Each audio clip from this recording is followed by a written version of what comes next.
Olá pessoal, tudo bem? Professor Edivan, professor de Filosofia. Vou trabalhar um pouquinho com vocês essa disciplina no decorrer das nossas aulas. Vamos tentar desenvolver um trabalho, uma conversa, uma explicação sobre a filosofia de uma maneira bastante tranquila, mostrando para vocês que a filosofia precisa ser desmistificada, tirar aquela imagem de que é uma disciplina difícil, é muito complexa, e a gente vai perceber que a filosofia pode ser identificada então no nosso cotidiano, no nosso dia a dia. Essa filosofia então que nós vamos procurar trabalhar analisando algumas questões do Enem, aquilo que o Enem tem perguntado. A filosofia vem já há alguns anos sendo consagrada na prova de humanas do Enem, e é nesse sentido que nós vamos trabalhar então, olhando, tendo um olhar bastante analítico e crítico sobre a prova do Enem e verificando o que é que está sendo perguntado, o que vem sendo perguntado nessa prova. Vamos começar hoje então com 3 questões, procurando então valorizar, ressaltar um pouquinho do pensamento desses autores que nós vamos trabalhar hoje. Também não vamos ficar presos somente aos autores, mas o Enem tem perguntado e feito relações do pensamento filosófico de um determinado período com um contexto social, ou com alguma situação, algum problema social. E é nesse sentido também que nós vamos precisar fazer algumas análises, À luz da filosofia, observar a realidade social vigente, ou mesmo a construção dessa sociedade, e a partir daí, então, tecer uma análise e encontrar aquela que é a resposta certa. O nosso objetivo, então, é esse, trabalhar com a filosofia, tentando encontrá-la, principalmente dentro de exemplos e situações da realidade. Acredito que dessa forma a gente consiga, então, entender e compreender e identificar melhor os aspectos da filosofia, ok? Então, professor Edivan trabalhando com vocês a partir de agora, alguns assuntos de filosofia pertinentes à prova do Enem de Ciências Humanas. Vamos à questão, então, a nossa primeira questão. A lei não nasce da natureza, junto das fontes frequentadas pelos primeiros pastores. A lei nasce das batalhas reais, das vitórias, dos massacres, das conquistas que têm sua data e seus heróis de horror. A lei nasce das cidades incendiadas, das terras devastadas. Ela nasce com os famosos inocentes que agonizam no dia em que está amanhecendo. Está aí para a gente, então, um texto de um autor, de um filósofo chamado Michel Foucault. Esse filósofo é muito famoso, muito conhecido, década de 90, foi bastante estudado esse filósofo com as mudanças políticas, e ele é extremamente pertinente no seu pensamento, principalmente na análise que ele realiza das questões de poder. Você que assistiu aquele filme Tropa de Elite, o Tropa de Elite 1, você vai se lembrar então em uma das situações que o Matias está fazendo direito, está na faculdade, e lá ele precisa apresentar um trabalho, é quando ele começa então ter o contato com aqueles jovens dos quais ele vai formar um grupo para estudos, E você vai se lembrar então que naquele momento o professor, no caso, passa a eles um trabalho, E o trabalho seria explicar um pouquinho sobre o livro do Michel Foucault chamado Vigiar e Punir, Então nós temos aí o Foucault sendo muito ressaltado com o seu pensamento dentro da nossa estrutura moderna. Vamos ver o que a questão pergunta, Vamos ver o que eles querem saber, para a gente depois explicar e falar um pouquinho mais sobre o Michel Foucault. Vamos à questão novamente, então, ao enunciado. O enunciado diz o seguinte: o filósofo Michel Foucault, século XX, inova ao pensar a política e a lei em relação ao poder e à organização social. Eu vou repetir. Ele inova ao pensar a política e a lei em relação ao poder e à organização social. Com base na reflexão de Foucault, a finalidade das leis, a função das leis na organização das sociedades modernas é... Então voltemos aqui comigo, vamos tentar entender o enunciado. Ele vai fazer uma análise das relações de poder enquanto formuladoras de uma estrutura social, de uma organização social. Então nós precisamos identificar isso na nossa resposta, As questões legais influenciando na organização da nossa sociedade. Mas dentro dessas questões legais, nós temos uma relação que é importante analisar, as relações de poder, ok? Vamos então às alternativas, por gentileza. Alternativa A. Será que era combater as ações violentas na guerra entre as nações? Né? Aí você tem que ficar muito atento ao que está sendo pedido. Então nós vamos voltar no enunciado e olhá-lo novamente. O que ele precisa saber? Com base na reflexão de Foucault, a finalidade das leis na organização das sociedades. Lembrando que ele inovou ao pensar a política e a lei enquanto uma relação de poder e organização da sociedade. Então voltemos à alternativa. Combater ações violentas na guerra entre as nações, né? Então a gente verifica nessa alternativa que ela não é a alternativa verdadeira. Por quê? Porque não é esta a função das leis, né? Segundo o Michel Foucault. Segundo ele, elas servem para manter uma ordem na sociedade, para manter uma ordem principalmente nas relações, ok? Foucault valoriza muito essa questão das relações sociais. Voltemos então para as alternativas. Alternativa B. Coagir e servir para refrear a agressividade humana. Será que Foucault coloca a lei enquanto sendo um órgão de coação, ou seja, que obriga e força o indivíduo a se reprimir ou reprimir alguns de seus desejos, de suas pulsões, né? Perceba a relação que isso tem com a questão da ordem, da organização e das relações. Perceba que você pode até pensar, eu acredito que as leis, Edivan, de repente tenham essa função de nos inibir, de coagir, né? De estar o tempo todo fazendo com que a gente reprima as nossas ações. Mas perceba que não é esta a função essencial da lei, né? Segundo a concepção de Foucault. Vamos para a alternativa C, ok? Criar limites entre a guerra e a paz, praticadas entre os indivíduos de uma mesma nação, né? Aqui nós podemos notar, então, esse aspecto agonístico, que é uma ideia que já foi colocada na estrutura política por Maquiavel. Maquiavel, diga-se de passagem, trabalharemos com ele, então, nas aulas que virão, né? Esse aspecto agonístico representa, então, esse conflito constante que existe entre as pessoas dentro da sociedade. Mas que conflito é esse? Nós não estamos falando de um conflito simplesmente físico, mas na maioria das vezes estamos falando de um conflito de ideias, né? O mundo político, o mundo social, a vida em sociedade é um conflito constante de opiniões. A minha opinião, a sua opinião. E aí nós temos um aspecto que é o aspecto do conflito. A questão está dizendo que as leis têm a função de manter a paz dentro dessa guerra constante, né? E aí, é claro, a palavra guerra sempre nos remete a uma questão bélica, né? De pegar as armas e sair à luta. E a gente não nota isso dentro dessa estrutura, e não é essa a ideia do Foucault em relação às leis. Não é para simplesmente manter uma paz, até porque a concepção de paz aqui tem que ser entendida à luz da filosofia do Foucault, e não simplesmente a gente pensar a paz enquanto sendo aquele momento em que não há nenhum conflito. E a ideia de guerra também aqui nos leva a pensar então que a gente está em constante conflito, o tempo todo estamos em guerra. E não é essa a ideia, né? Não vivemos o conflito constante, vivemos o debate e o embate de ideias, e é isso que formula a vida política. Talvez seja essa a grande beleza da vida em sociedade, o fato de você estar diante de uma diversidade, né? Quantas vezes a gente nota pessoas da mesma família, criados com o mesmo amor, com o mesmo carinho, dentro das mesmas regras sociais que os pais colocam, e você tem pessoas que formulam concepções diferentes de mundo, né? Talvez esse seja um encanto da vida, da relação social, ok? Vamos para a letra D, então, por favor. A letra D nos traz a seguinte ideia.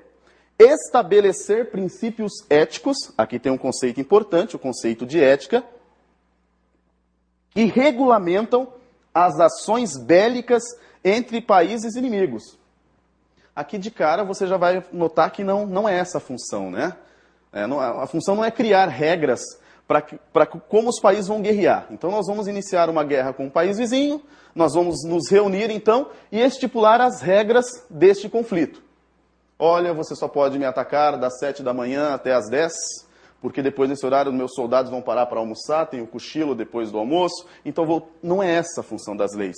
Então perceba que a questão aqui, a letra D já retirou totalmente a possibilidade de ser aquela questão coerente.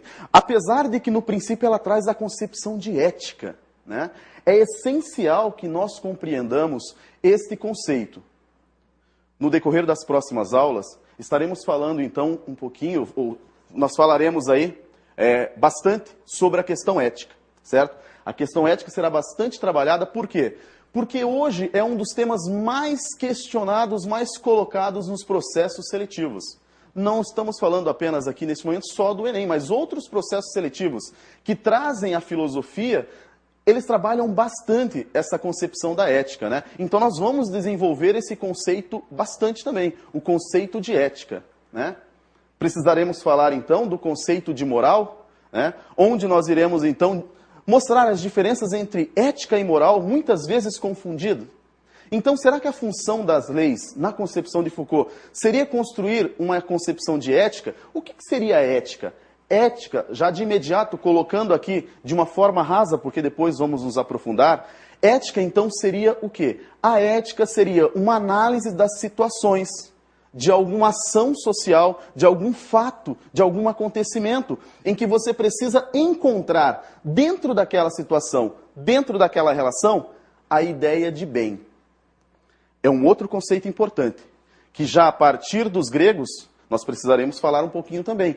Conceituar esse bem. O que seria esse bem? Né? No momento oportuno, quando formos falar de Aristóteles, eu vou tentar conceituar para você esse bem também. Mas já sabemos que ética, então, é a análise das situações, das relações sociais em que nós tentamos encontrar o bem. O bem de um modo geral, um bem metafísico, um bem universal. Tá ok? Vamos para a letra E, então. Organizar as relações de poder na sociedade e entre os estados, né? Aí está então a nossa alternativa, né? Aí está uma alternativa que de repente atende às expectativas do nosso filósofo Michel Foucault. A função das leis, então, é organizar as relações de poder. Ok? Organizar a forma com que o poder é exercido sobre uma determinada sociedade. Como que nós nos relacionamos com uma determinada ordem? Como que nós nos relacionamos com os critérios de hierarquia? Como que nós nos relacionamos numa sociedade em que algumas pessoas exercem o controle sobre as outras? Fundamentado nas ideias, nas pesquisas de Bentham, o Foucault vai criar ainda, como exemplo, né, a ideia do panópticon, né?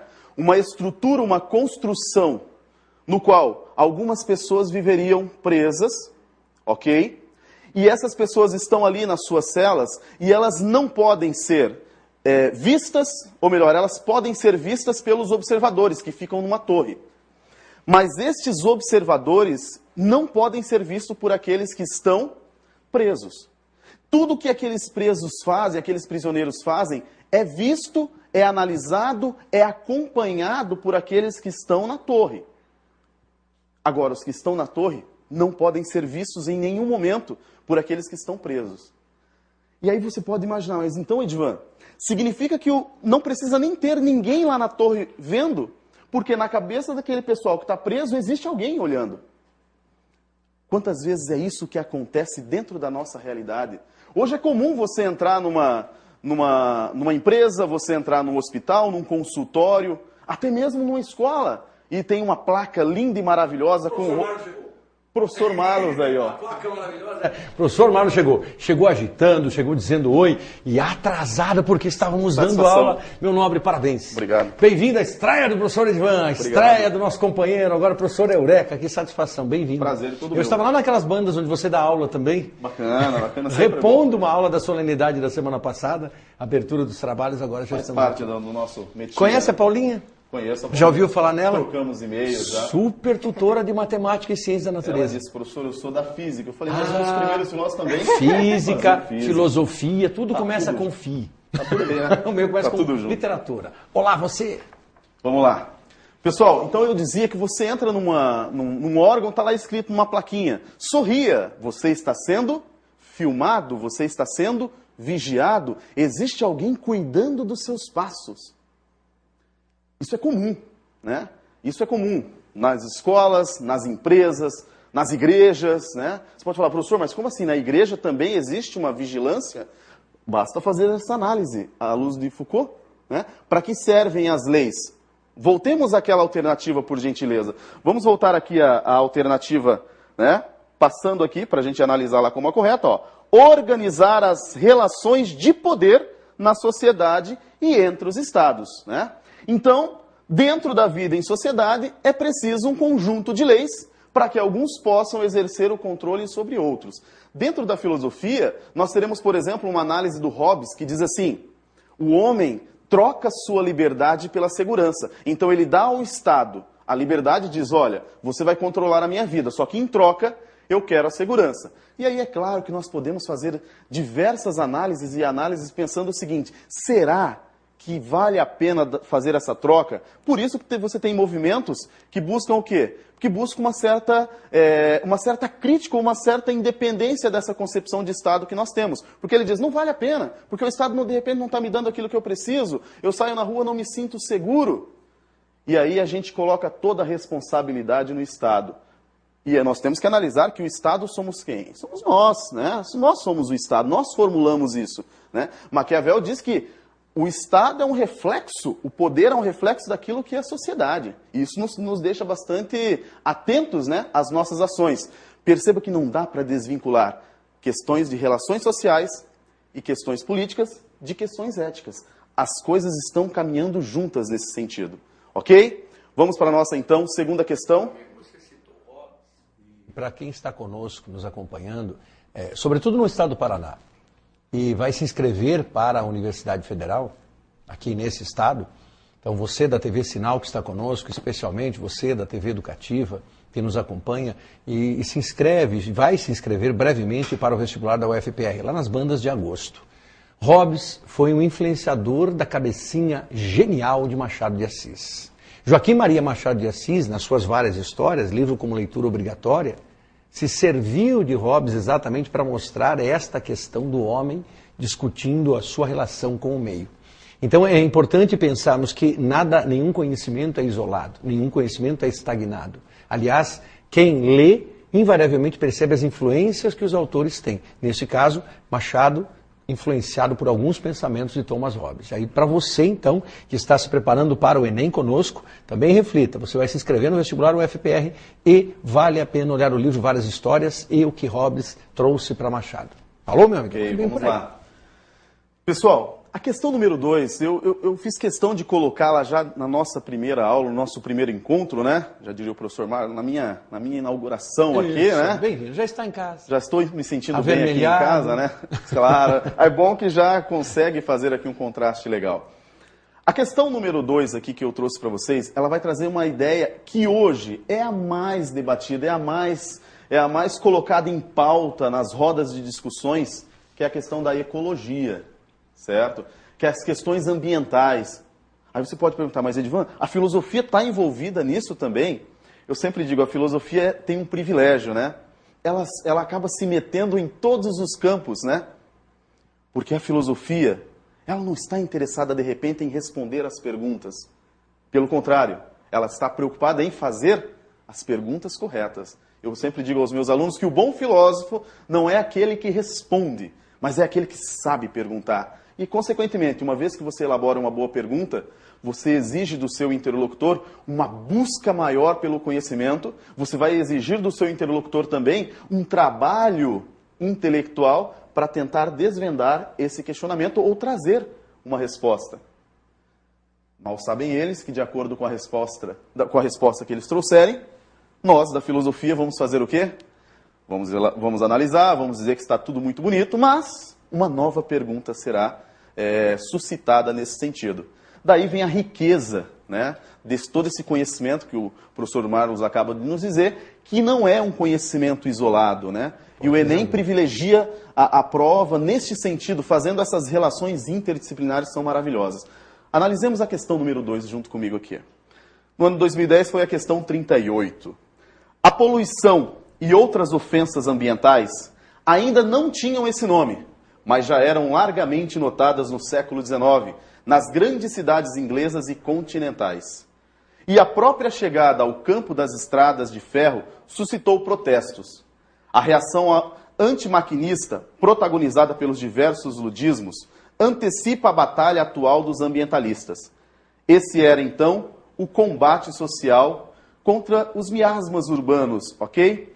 Vamos, então, direto para aquilo que ele quer saber. O que ele vai perguntar sobre isso, então? Comando, não? Né? Comando que sempre é fundamental. Aquilo que a gente chama de enunciado, né?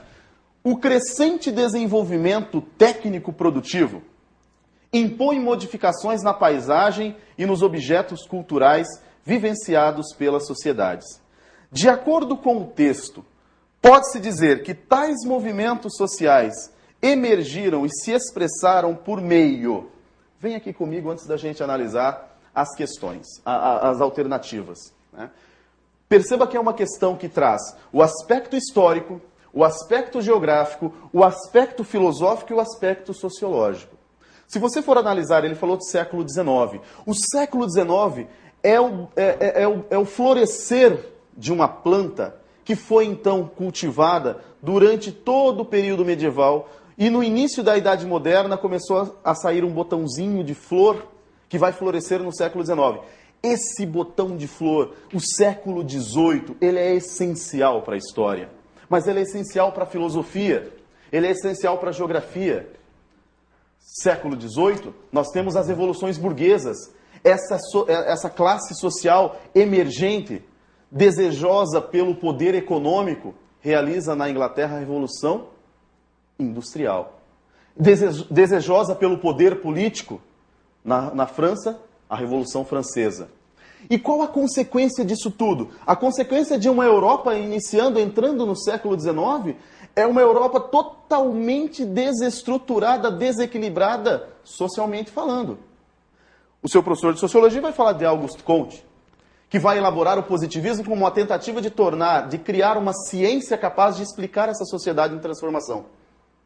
E aí, é claro, não vai conseguir com o positivismo. Aí você terá o Durkheim, que vai fazer da sociologia, então, uma ciência a partir das suas análises dos fatos sociais.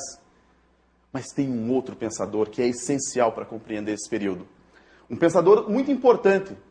No ano de 2000, só para vocês perceberem a importância desse pensador, chamado Max Weber, a Folha de São Paulo fez uma pesquisa com os maiores intelectuais do Brasil, com a lista dos 100 livros mais importantes para o pensamento do século XX no Brasil. Professor Marlos, veja que interessante. Fala, meu amigo, conta tudo.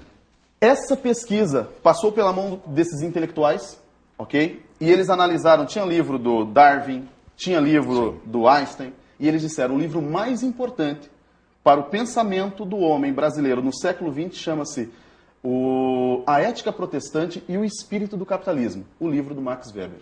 Então, foi considerado o livro mais importante do pensamento do século XX. Literariamente, nós temos a Bíblia como o grande livro, o livro dos livros. Sequencialmente, a Bíblia, você tem, para surpresa geral, uma história abstrata espanhola excepcional.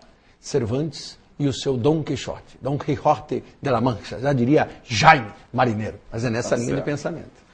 Esse pensamento, pessoal, desse autor chamado Max Weber, faz uma análise das relações sociais no século XIX, certo? Iniciando um século XX, ele observa o desenvolvimento do capitalismo. E ele observa também questões que estão nesta pergunta, né? As questões ambientais, né? Esse desenvolvimento da sociedade europeia e, consequentemente, isso vai se espalhar por todo mundo. E na literatura, meu amigo, interessante, na literatura, fazendo um contraponto exatamente com o que você diz, nós temos a convicção do pensamento realista naturalista. Então, você que está se preparando para o exame nacional, linguagens, o realismo e o naturalismo em voga, exatamente nesse período em que você está tratando, século XIX, final do século XIX. Início do século XX, né? E por que eu trouxe esses autores aqui para o nosso, esse autor para o nosso debate, para esse nosso pensamento? Porque esse pensamento é o que vai conduzir-nos, então, a entender um pouquinho o que foi o desenvolvimento do capitalismo no século XX. Tá? Por que algumas nações, como por exemplo, Inglaterra, França, Alemanha, se adaptaram tão bem ao capitalismo e eles, por exemplo, a Alemanha destruída no final da Segunda Guerra e hoje já é uma potência? E por que nações como, por exemplo, o Brasil, não conseguem, né? Mas o Brasil foi colonizado por Portugal, que seguia uma determinada estrutura ética. O seu professor de sociologia vai trabalhar muito isso com você, a relação da ética protestante, a formação do espírito do capitalismo. Você vai perceber que interessante. E tudo isso, pessoal, fruto de um século XIX, ou melhor, de um século XVIII, que iniciou as transformações e o florescer no século XIX. E nós, do século XX, somos frutos de toda essa organização, ou a tentativa de, no século XIX, reorganizar as coisas. Ok? Então voltemos aqui agora, vamos ler mais uma vez esse nosso enunciado e depois vamos para as alternativas. O crescente desenvolvimento técnico produtivo impõe modificações na paisagem e nos objetos culturais vivenciados pelas sociedades. De acordo com o texto, pode-se dizer então que tais movimentos sociais emergiram e se expressaram por meio. Aqui nós temos então, letra A, das ideologias conservacionistas com milhares de adeptos no meio urbano. Vamos fazer uma leitura de todas, depois eu já vou explicar uma por uma. Das políticas governamentais de preservação dos objetos naturais e culturais. Das teorias sobre a necessidade de harmonização entre técnica e natureza. Dos boicotes aos produtos das empresas exploradoras e poluentes. Da contestação à degradação do trabalho, das tradições e da natureza. Agora, você já percebeu então que a nossa alternativa correta era a letra E, onde falava da degradação do trabalho. Eu precisaria assim de um longo tempo para a gente poder esmiuçar com mais carinhos e detalhes. 7 minutos. 7 minutos, olha aí, ó. Eu precisaria de pelo menos uns 70 vezes 7 para a gente poder falar um pouquinho sobre a concepção de trabalho na história da humanidade, analisando principalmente a sua visão filosófica. Como que o homem na Grécia analisava o trabalho que era trapalhum, que era sacrifício.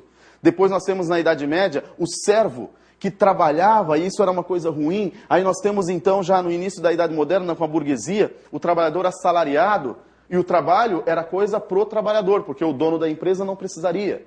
E aí nós temos com a Reforma Protestante, entra novamente a ideia do Max Weber, nós temos a ética protestante que diz assim: o trabalho dignifica o homem, quanto mais você trabalha, mais você está desenvolvendo o dom que Deus te deu. Então trabalhe para conseguir cada vez mais. Agora perceba, esse trabalho, cultive, vá em busca, transforme esse mundo.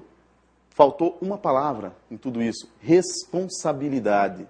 Cadê a responsabilidade ambiental? Tem um filósofo chamado Hans Jonas. Durante algum tempo, o pessoal do Paraná aqui estudou um pouquinho para poder fazer a prova da PUC, né? A PUC costumava perguntar na sua prova de filosofia sobre o Hans Jonas, que fala sobre uma responsabilidade ecológica, né? Ele traz a ideia da responsabilidade ecológica. A partir dessa divisão do trabalho, a partir das concepções de que existe um senhor, existe aquele que trabalha para ele, a partir dessa concepção de que você tem que produzir, extrair da natureza o seu sustento, você vai perceber uma coisa que é importante. Voltemos à alternativa só para você poder notar. A degradação do trabalho e das tradições e também da natureza. Porque perceba, hoje você praticamente sai. Se eu perguntar para o professor Marcos, que hora o senhor saiu da sua casa hoje para o senhor trabalhar? 9 horas da manhã? Ah, não, eu saí bem mais cedo. 6 horas e 40 minutos. 6 horas e 40. E provavelmente daqui 1 hora o senhor estará em casa já relaxando por ter terminado o seu dia de trabalho. Sim. Às 11 da noite. É mais ou menos Percebam, essa é a imagem do homem moderno, do homem contemporâneo. Percebam o quanto ele se dedica ao trabalho. E aí você sai às ruas às 18 horas, por exemplo, na sua cidade, nós aqui na cidade de Curitiba saímos às ruas às 18 horas, aquele caos no trânsito, né? Essas pessoas que estão em constante movimento em busca da construção da sua vida por meio do trabalho, mas perceba que esse trabalho retira deste homem então a possibilidade do quê? De uma vida muito mais harmônica, porque o contato com a família começa a se perder, a concepção familiar começa a perder o seu espaço, e aí diversos problemas começam a surgir. A questão nos traz apenas uma visão ambiental, mas poderia trazer essas visões também éticas e também sociológicas, ok? Então a resposta correta é a letra E, porque traz essa concepção do trabalho dentro dessa perspectiva, ok? Nós iremos então para a nossa última questão. Vamos para a última questão. Questão 44. Falando em filosofia. Na ética contemporânea, o sujeito não é mais um sujeito substancial, soberano e absolutamente livre. nem um sujeito empírico puramente natural. Olha que interessante aqui. Ele é simultaneamente, ao mesmo tempo, os dois, na medida em que ele é um sujeito histórico-social. Assim, a ética adquire um dimensionamento político, uma vez que a ação do sujeito não pode mais ser vista e avaliada fora da relação social coletiva. Analise bem esta frase. A ação do sujeito não pode mais ser avaliada e vista fora da relação social coletiva. Desse modo, a ética se entrelaça necessariamente com a política, entendida esta como a área de avaliação dos valores que atravessam as relações sociais e que interligam os indivíduos entre si. A ética passa a ser, então, essa análise do comportamento do homem dentro das suas relações sociais, dentro da sua coletividade. Os nossos primeiros grandes estudos de ética partem de Sócrates, com a sua concepção de moralidade. Daí nós vamos passar por aquela concepção, então, platônica, da ética enquanto sendo o exercício da alma em busca do seu bem maior, que era o retorno para o mundo das ideias. E aí você tem, então, com Aristóteles, o grande fechamento na sua obra Ética Nicômaco, que durante muito tempo foi privilegiada aqui pela Federal do Paraná, enquanto pergunta para a segunda fase de alguns cursos, como Direito, Psicologia, Filosofia. Essa obra Ética Nicômaco, Aristóteles nos traz, então, a grande chave, o grande segredo ético da nossa vivência. Segundo ele, a grande chave é entender a ética enquanto ação humana que visa o bem. Ele começa a obra dizendo, toda ação, toda arte tem um único objetivo, o bem.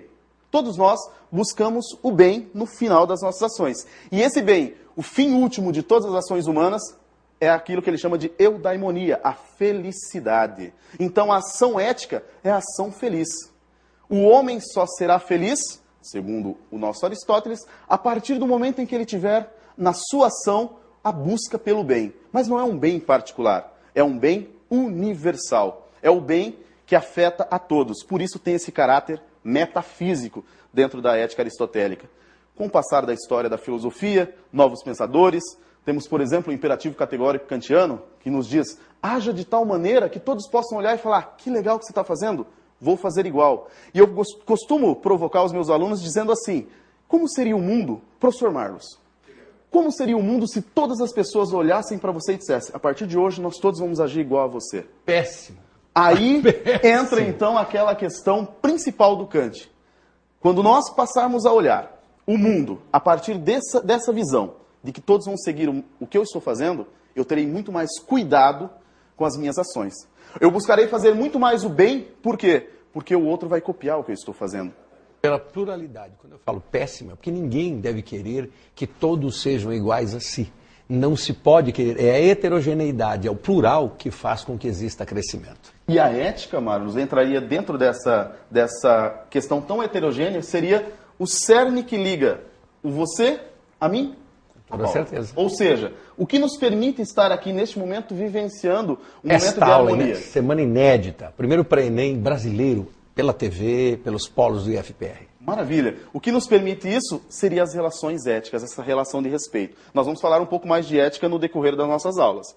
Vamos ao que ele está perguntando, O texto, ao evocar a dimensão histórica do processo de formação da ética na sociedade contemporânea, ressalta: os conteúdos éticos decorrentes das ideologias políticas partidárias, perceba que não é isso que ele está contemplando, O valor da ação humana derivado dos preceitos metafísicos, Não é isso, A sistematização de valores desassociados da cultura, O sentido, olha que interessante, o sentido coletivo e político das ações humanas individuais. Esta é a resposta, O homem que na sua ação individual procura fazer o bem. Ele está, então, voltado e preocupado para o bem-estar da sociedade. E a letra E, o julgamento da ação ética pelos políticos eleitos democraticamente, que bom se fosse assim. Mas o que nós temos, em todos os casos, é claro, Que bom se fosse geral. Infelizmente, nós temos ali uma minoria.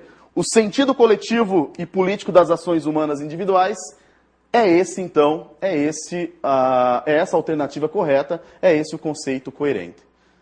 Ok, pessoal?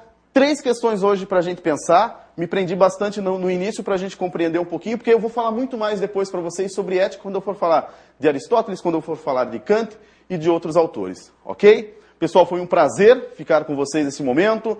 É uma grande alegria poder fazer parte desse projeto maravilhoso aqui, idealizado pelo nosso querido Marlos. Espero nos encontrar aí, então, no próximo momento. Valeu? Grande abraço.